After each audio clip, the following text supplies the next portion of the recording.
नमस्कार दोस्तों, संपूर्ण भारतीय भूगोल के महत्वपूर्ण सवालों का यह एमसीक्यू सीरीज है। ये सभी सवाल कई बार एसएससी, रेलवे, बीपीएससी और अन्य कई परीक्षा में पूछे जा चुके हैं और ये सभी बहुत ही महत्वपूर्ण एमसीक्यू है जिसे मैंने प्रश्न उत्तर के साथ साथ संपूर्ण विश्लेषण करके बताया है। आज का वीडियो अब प्रारंभ करते हैं। क्वेश्चन नंबर 1, किस विद्वान को सौरमंडल के बारे में विश्व के समस्त जानकारी प्रस्तुत करने का श्रेय जाता है? इसका ऑप्शन दिया गया है। ए कोपरनिकस, बी केपलर, सी गैलीलियो, डी इसमें से कोई नहीं। इसका सही उत्तर है ऑप्शन नंबर ए कोपरनिकस। निकोलस कोपरनिकस यूरोप के खगोल शास्त्री और गणितज्ञ थे। इन्होंने ही कहा था कि पृथ्वी अंतरिक्ष के केंद्र में नहीं है। क्वेश्चन नंबर 2, निम्नलिखित में से ब्रह्मांड के लिए दूसरा शब्द कौन सा है? इसका ऑप्शन दिया गया है। ए बिग क्रॉच, बी खगोल विज्ञान, सी कॉस्मोस, डी सुपरनोवा। इसका सही उत्तर है option number C cosmos. Cosmos एक ग्रीक शब्द है जिसका अर्थ ब्रह्मांड या व्यवस्था है। क्वेश्चन नंबर 3, निम्नलिखित में से किसने ब्रह्मांड के विस्तार की अवधारणा की खोज की थी? इसका ऑप्शन दिया गया। ए Edwin Hubble, B Karl Edwan सागन, सी चार्ल्स मेसियर, डी टाइको ब्राहे। इसका सही उत्तर है ऑप्शन नंबर ए एडविन हबल। एडविन हबल ने 1920 के दशक में ब्रह्मांड के विस्तार की अवधारणा की खोज की थी। इन्होंने पाया कि आकाशगंगाएं हमसे दूर जा रही है और इनकी गति उनकी दूरी के समान अनुपाती है। यह खोज बिग बैंग सिद्धांत के विकास के लिए महत्वपूर्ण थी। क्वेश्चन नंबर 4, सौरमंडल के निर्माण और निरूपण की व्याख्या करने के लिए सर्वाधिक व्यापक रूप से स्वीकृत मॉडल कौन सा है?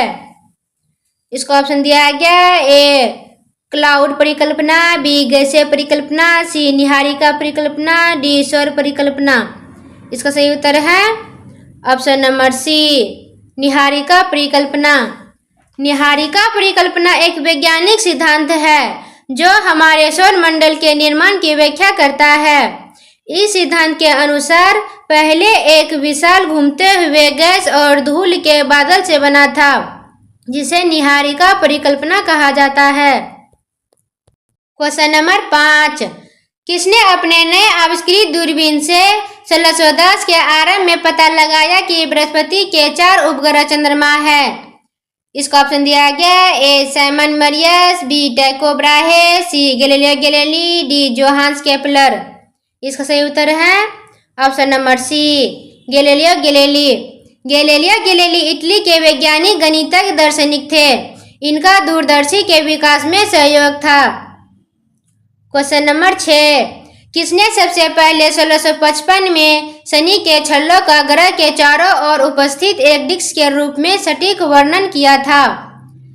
इसका ऑप्शन दिया गया। ए हिदेकी युवा, बी क्रिस्टियन हुजेंस, सी गैलीलियो गैलीली, डी जियोवनी कैसनी। इसका सही उत्तर है ऑप्शन नंबर बी क्रिस्टियन हुजेंस।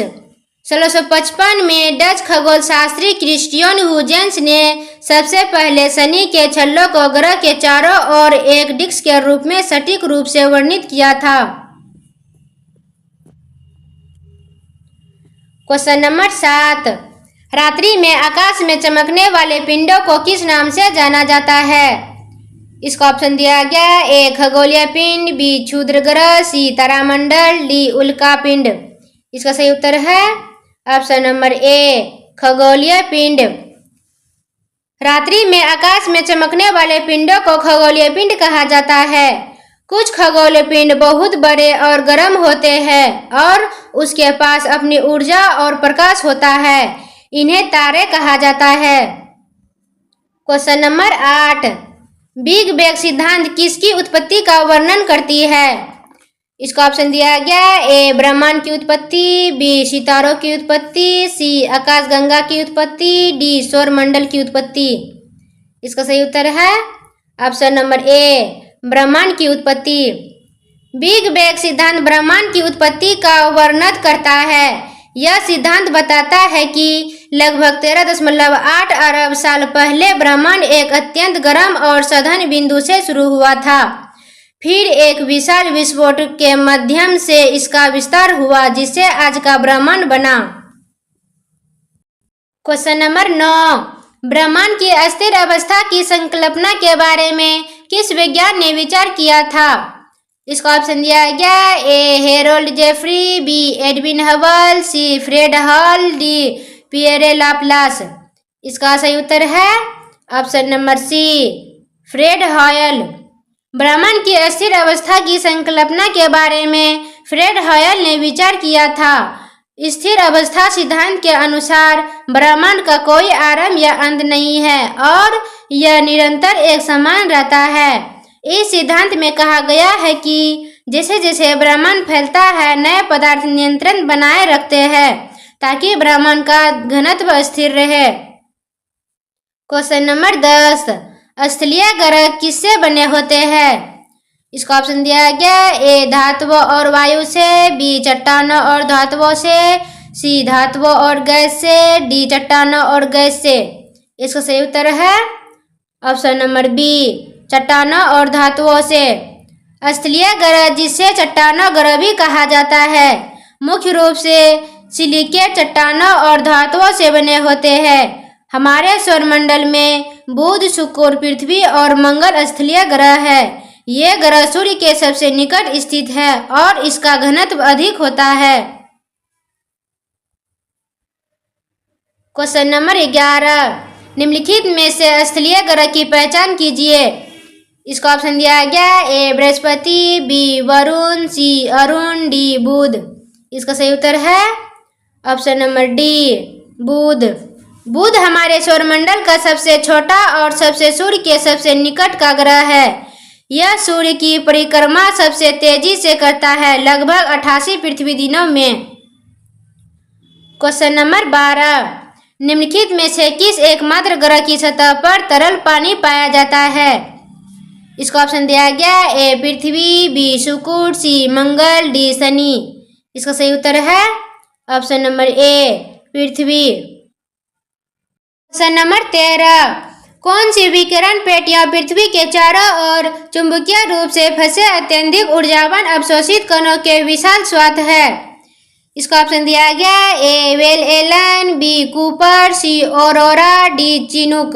इसका सही उत्तर है option number A Van Elon.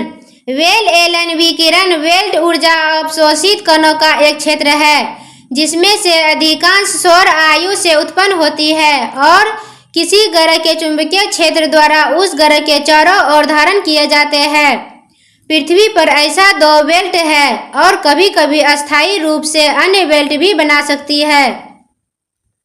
Question number 14, सबसे प्रसिद्ध नक्षत्रों में से एक जिसे हम गर्मी के समय में रात के शुरुआती भाग में देख सकते हैं को क्या कहते हैं? इसका ऑप्शन दिया गया A Cassiopeia, B Orion, C Ursa Minor, C Ursa Major. इसका सही उत्तर है option number D Ursa Major. Ursa Major, जिसे हिंदी में सप्ताह ऋषि या बड़ा भालू भी कहा जाता है, एक प्रमुख तारामंडल है जो उत्तरी गोलार्ध में स्थित है।